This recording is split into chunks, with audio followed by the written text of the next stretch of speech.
मोदी जी नमस्कार। नमस्कार। आपका बहुत धन्यवाद हमसे बात करने का। आप पहली बार पीटीआई की वीडियो सर्विस को इंटरव्यू दे रहे हैं। आप शायद जानते ही होंगे कि बहुत ही कम समय में पीटीआई की वीडियो सर्विस ने अपनी एक अलग पहचान बना ली है और हमारे सब्सक्राइबर्स काफ़ी प्रशंसा भी कर रहे हैं हमारी सर्विस की। तो आप हमसे बात कर रहे हैं, ये बहुत मायने रखता है ना सिर्फ पीटीआई को, बल्कि पीटीआई के सारे सब्सक्राइबर्स जो देश के हर कोने में हैं, उनके लिए भी बहुत मायने रखता है। मेरे लिए भी पहला अवसर है कि जब मैं पीटीआई को उसके टीवी की दुनिया में मैं इंटरव्यू दे रहा हूँ। जी, जी। तो ये यूनिक बात है और ये हमारे लिए बहुत मायने रखता है, ना सिर्फ हमारे लिए बल्कि हमारे सब्सक्राइबर्स के लिए भी, जिन्होंने हम पे इतना विश्वास किया। तो उसके लिए बहुत-बहुत धन्यवाद फिर से एक बार। धन्यवाद भैया। तो प्रधानमंत्री जी, हम ओडिशा में हैं, भुवनेश्वर में हैं। एक तरह से भुवनेश्वर ओडिशा जो है वो भी आपके लिए, बीजेपी के लिए बहुत महत्वपूर्ण राज्य है। ना सिर्फ लोकसभा के लिए बट विधानसभा की जो अभी इलेक्शंस होने वाली हैं। लेकिन बीजेपी का यहाँ पे कोई बड़ा चेहरा नहीं है। नवीन बाबू हैं, दिग्गज हैं, बहुत लोकप्रिय नेता हैं, तो उनका जो असर है वो बहुत ज़्यादा है। तो कैसे आप जीत पाएंगे ओडिशा? चुनाव हम जीतेंगे जनता के विश्वास के आधार पर। हमारे पास कोई चेहरा नहीं है ऐसा आकर कहने के बावजूद भी आज असेंबली में सेकंड लार्जेस्ट हाईएस्ट सीटों के साथ दूसरी सबसे बड़ी पार्टी भाजपा है। लोकसभा में भी हम नंबर 2 पे रहे हैं और नंबर 2 से नंबर 1 पर जाने के लिए पिछले 5 साल मेरी पार्टी ने भरपूर मेहनत की है। दूसरा, उड़ीसा की जनता परिवर्तन का मन बना चुकी है।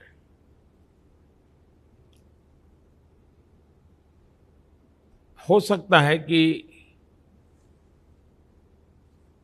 केंद्र के लिए पॉजिटिव वोट करें, लेकिन राज्य के लिए एक तबका जो है वो वर्तमान सरकार की एंटी इनकम्बेंसी को लेकर के नेगेटिव वोट करेगा। और मैं देख रहा हूं कि मैं जो रैलियों में जा रहा हूं, नेगेटिव वोट की तीव्रता ज्यादा है और इसलिए अब बीजेडी का बचना बड़ा मुश्किल है जी। अच्छा, अभी आपके 23 सीट हैं इस असेंबली में 147 में से, तो कितना आपको लगता है आप कहाँ तक हम पहुँचे? 400 पार के लक्ष्य के साथ निकले थे और 4 चरण के चुनाव के बाद मैं विश्वास से कह सकता हूं कि हमारा अनुमान सही था, लेकिन हमारे अनुमान से ज्यादा जनता जनार्दन का संकल्प ज्यादा मजबूत था, जो हमें 4 चरण में नजर आया है और उसमें उड़ीसा का भी बहुत बड़ा कंट्रीब्यूशन होगा। उड़ीसा से बाहर निकलते हैं।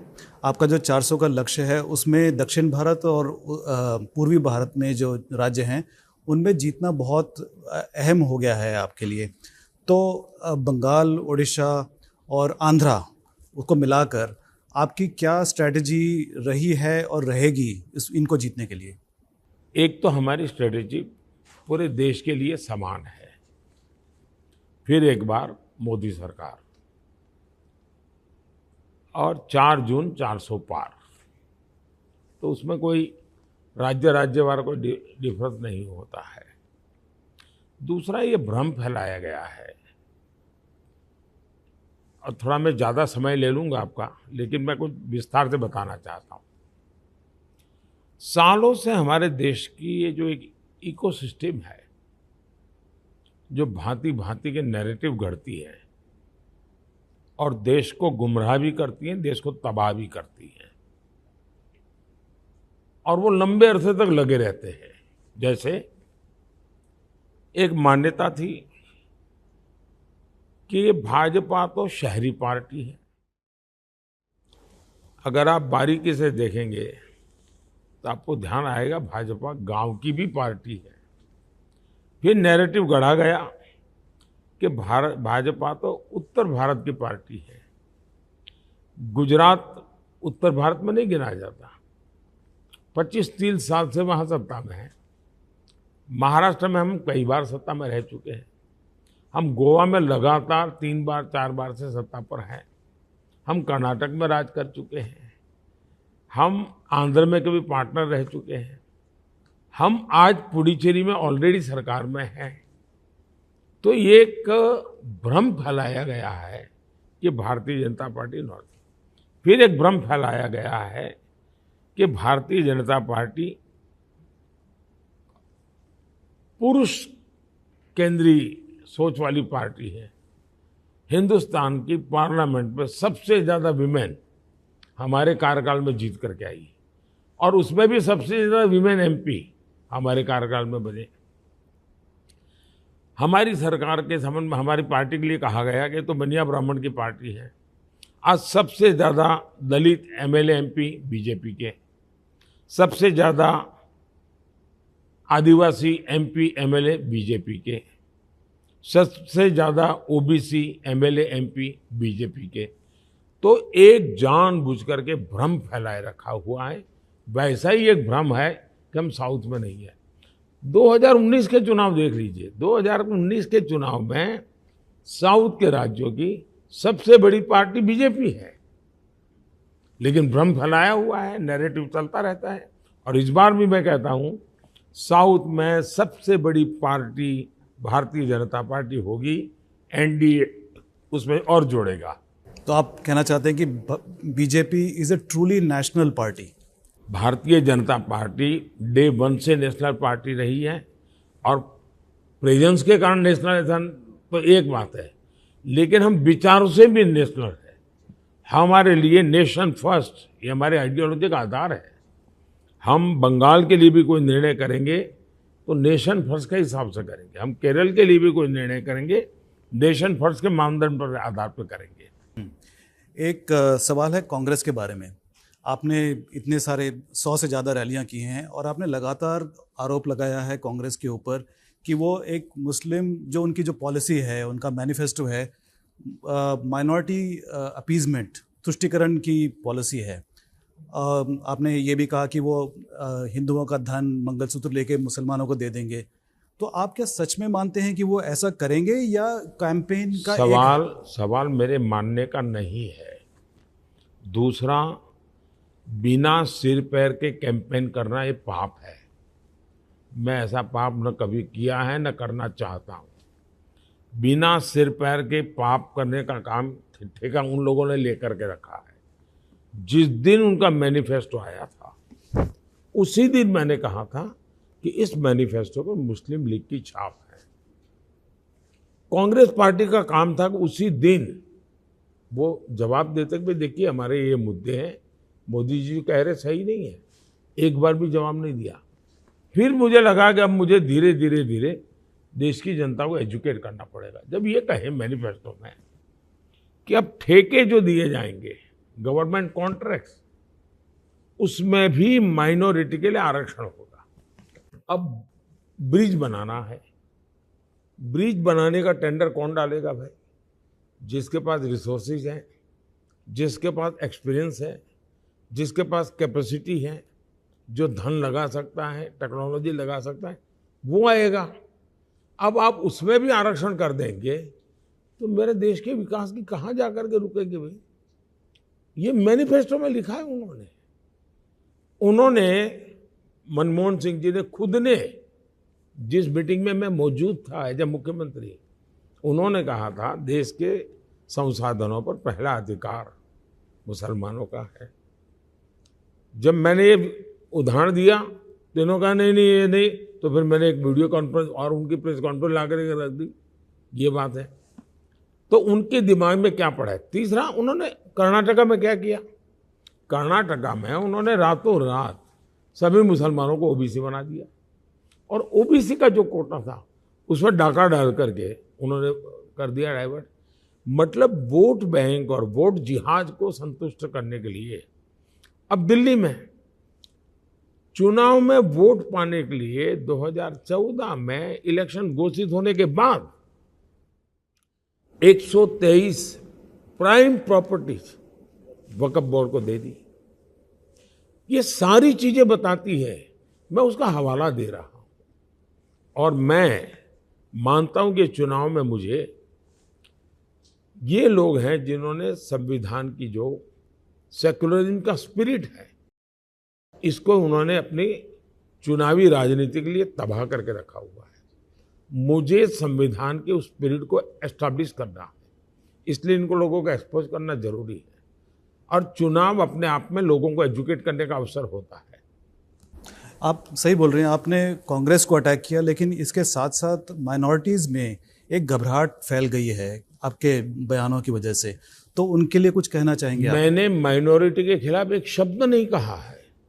मैं कांग्रेस के वोट बैंक की राजनीति के खिलाफ बोल रहा हूं। कांग्रेस संविधान के खिलाफ काम कर रही है, इस पर मैं बोल रहा हूं। भारत के संविधान ने, संविधान निर्माताओं ने, बाबा साहब अम्बेडकर ने, इंक्लूडिंग पंडित नेहरू ने, धर्म के आधार पर इस देश में आरक्षण नहीं होगा, ये संविधान सभा ने तय किया है। अब आप उससे मुकर रहे हो, ये एक्सपोज करना मेरी जिम्मेवारी है। उस समय संविधान सभा में तो कोई मेरी पार्टी के लोग थे ही नहीं, देश के विद्वज्जनों की सभा थी, उन्होंने निर्णय किया था। तो आपके शब्द माइनॉरिटी के खिलाफ नहीं, सिर्फ कांग्रेस पार्टी के खिलाफ है। भारतीय जनता पार्टी कभी भी माइनॉरिटी के खिलाफ नहीं है, आज नहीं, कभी भी नहीं है। लेकिन हम वे लोग तुष्टीकरण के रास्ते पर चलते हैं, मैं संतुष्टीकरण के रास्ते पर चलता हूं। उनका अपीजमेंट पॉलिटिक्स है, मेरा सबका साथ सबका विकास का पॉलिटिक्स है। हम लोग सर्वपंथ संभाव में विश्वास करते हैं। हम बेसिकली सबको साथ लेकर के चलना चाहते हैं। हम किसी को स्पेशल सिटीजन मानने को तैयार नहीं है, सब सिटीजन को समान मानने को तैयार है। एक सवाल है ब्रांड मोदी पर। आप एक मिनट के लिए भूल जाइए कि आप नरेंद्र मोदी हैं, आप पॉलिटिकल एनालिस्ट हैं। आप ज़रा एनालाइज करके हमें बताइए कि क्या वजह है ब्रांड मोदी की सफलता की। जहां मैंने इलेक्शन रैली कवर किए हैं, जहां भी जाता हूं सिर्फ मोदी नाम पर ही वोट गिरने वाले हैं, मुझे ऐसा लगता है। एक तो मुझे पता नहीं है कि ब्रांड क्या होती है, कैसे होती है, लेकिन मोदी का जीवन लोग देखते हैं, मोदी के काम को लोग देखते हैं। एक इंसान 13 साल तक एक अच्छे राज्य का मुख्यमंत्री रहा हो, 10 साल प्रधानमंत्री रहा हो, और उसकी 100 साल की मां सरकारी अस्पताल में आखिरी दिन बिताती हो, तो उस देश में ब्रांड की जरूरत नहीं पड़ती है। ये देश समझ सकता है कि जीवन कुछ और है। जब आप नेताओं के बगल में उनके भाई, भतीजे, चाचा, मामा, यही दुनिया देखते हैं। मुझ पर मेरे पूरे कार्यकाल में आरोप क्या लगा? आरोप ये लगा, बड़ा इंटरेस्टिंग है। मैं गुजरात में था और अमर सिंह भाई चौधरी, कांग्रेस के नेता, गुजरात के मुख्यमंत्री हुआ करते थे। बाद में तो चुनाव हार गए, मैं मुख्यमंत्री था। तो उन्होंने एक दिन आरोप लगाया कि मोदी के पास 250 पैर कपड़े हैं। मुझ पर सबसे बड़ा आरोप ये लगा। उस दिन मेरी एक पब्लिक मीटिंग थी। मैंने पब्लिक मीटिंग में कहा कि ये जो आरोप लगा है उसको मैं स्वीकार करता हूं, लेकिन ये हकीकत है कि उसमें या तो 0 गलत है या तो नंबर 2 गलत है, फिर भी मैं स्वीकार करता हूं। उनका आंकड़ा गलत है, फिर भी मैं स्वीकार करता हूं। फिर मैंने लोगों को पूछा पब्लिक में, मुझे बताइए भाई आपको कैसा मुख्यमंत्री चाहिए? वो मुख्यमंत्री जो 250 करोड़ रुपए की चोरी करता है, या वो मुख्यमंत्री चाहिए जिसके पास 250 कपड़े हैं? बताइए कौन चाहिए आपको? आपको वो मुख्यमंत्री चाहिए जिसके भतीजे 250 एकड़ जमीन सरकारी कब्जा करके बैठ गए हैं, वो चाहिए कि 250 कपड़ों वाला चाहिए? एक स्वर से देश, मेरे यहाँ गुजरात में जनता ने कहा हमें 250 कपड़ों वाला मुख्यमंत्री चलेगा। यानी उसके बाद उनके आरोप करने की हिम्मत नहीं रही। ये ब्रांड इससे बनती है। दूसरा, मैंने कहा है देश की जनता को कि मैं बद इरादे से कुछ भी नहीं करूँगा। मैं इंसान हूँ, गलती हो सकती है, बैड इंटेंशन से कभी नहीं करूँगा। और दूसरा मैंने कहा था कि मैं मेहनत करने में कोई कमी नहीं रखूँगा। मैंने देश को ये वादे किए हैं, जिसको मैं आज भी लेटर एंड स्पिरिट में फॉलो करता हूँ। तो जो ब्रांड मोदी चलता जा रहा है, इस बार तो आप फिर से प्रधानमंत्री बनेंगे ही, अगले 2029 में भी लगता है कि आप ही बनेंगे? पहली बात यह है कि मैं बनने के लिए पैदा ही नहीं हुआ हूं, मैं कुछ करने के लिए पैदा हुआ हूं। और मेरा मिशन है 2047 में मेरे देश को विकसित भारत बनाना। कुछ मुझे करना है और उस करने के लिए मुझे जो करना पड़े वो करता रहता हूं। मैं कहता हूं ना, मैं बनने के लिए पैदा ही नहीं हुआ हूं, मैं करने के लिए पैदा हुआ हूं। बनना वगैरह तो जनता जनार्दन की इच्छा होती है। आपने अभी कहा कि 400 का लक्ष्य तो पूरा हो ही जाएगा। अगर इसी लक्ष्य से अगली सरकार बनती है, 400 सीट आपकी हो जाती हैं, तो जो सरकार होगी वो इस फाउंडेशन बनेगी कि आपके 400 से ज़्यादा सीट हैं। इसका मतलब जो ऑपोजिशन है वो ना के बराबर रह जाएगी। क्या ये डेमोक्रेसी के लिए सही है? पहली बात ये है, लोकतंत्र में विपक्ष का सफल होना बहुत जरूरी है।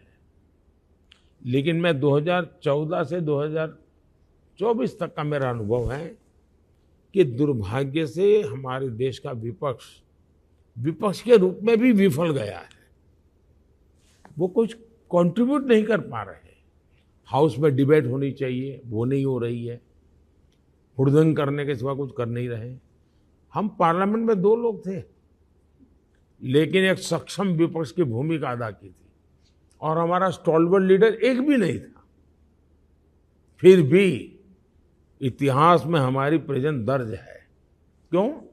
क्योंकि हम कंस्ट्रक्टिव काम करने वाले लोग हैं, डिस्ट्रक्टिव सोच हम रखते नहीं हैं। लोकतंत्र में चुनाव हो जाए, उसके बाद हमें देश के हित में अपनी भूमिका अदा करें। दुर्भाग्य से कांग्रेस पार्टी एक ऐसी परिस्थितियों में आज जकड़ी हुई है कि वो किसी और की सरकार को स्वीकार करने को तैयार नहीं है। वे मानने को तैयार नहीं कि देश की जनता ने कोई और सरकार चुनी है। वो मानने को तैयार नहीं कि देश में कोई और प्रधानमंत्री बन चुका है। 10 साल हो गए हैं।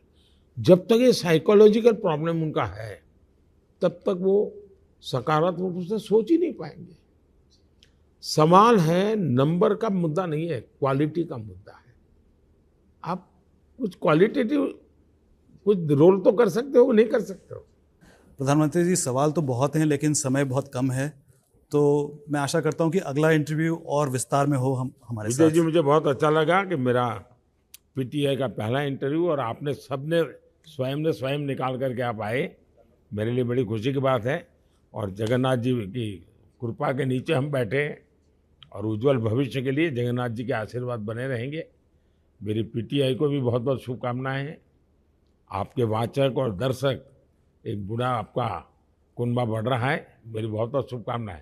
बहुत बहुत धन्यवाद। बहुत धन्यवाद मोदी जी। Thank you.